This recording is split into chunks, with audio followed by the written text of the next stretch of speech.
इमाम मेहदी दुनिया की सुपर पावर्स से लड़ने में बिजी होंगे, तो चलो हमारी तकदीर को पाते हैं। तो वहीं दूसरी तरफ खुरासान में सीरिया और इराक के बीच किसी इलाके से दज्जाल निकलेगा। दज्जाल पहले से ही इस दुनिया में मौजूद है।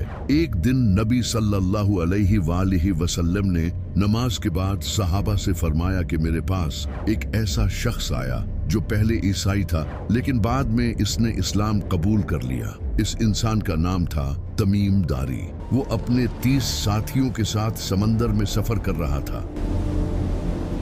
तभी समंदर में एक खतरनाक तूफान आया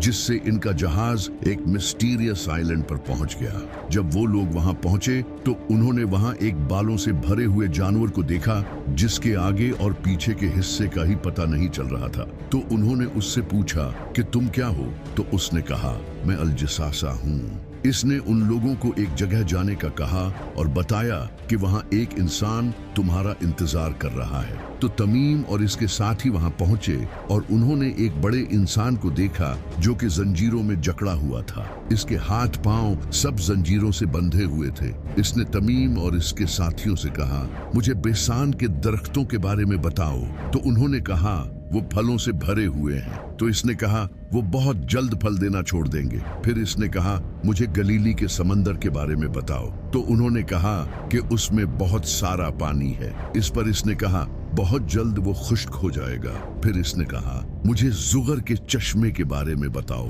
तो उन्होंने कहा कि वो तो पानी से भरा हुआ है। तो इसने कहा वो भी बहुत जल्द खुश्क हो जाएगा। फिर इसने कहा मुझे उस नबी के बारे में बताओ, उसने किया है। तो उन लोगों ने इसे बताया कि वो मक्का से जाहिर होकर मदीना चला गया है। तो इसने पूछा क्या अरबियों ने इससे जंग की थी? तो उन्होंने कहा हाँ, लेकिन अगर वो उसे फॉलो करते तो ये उनके लिए बेहतर होता। इसके बाद उस इंसान ने इन्हें अपना नाम बताया और कहा मैं हूँ मसीह और बहुत जल्द मैं निकलूंगा और 40 दिनों में पूरी जमीन का सफर करूंगा, सिवाय मक्का और मदीना के।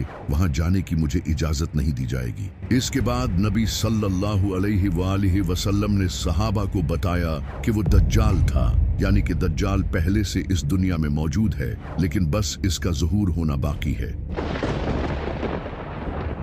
लेकिन सबसे इंटरेस्टिंग बात यह है कि जब दज्जाल ने इन लोगों से पूछा था कि बैसान के दरख्त कैसे हैं, तो उन्होंने कहा कि वो फलों से भरे हुए हैं। तो दज्जाल ने कहा कि वो बहुत जल्द फल देना छोड़ देंगे।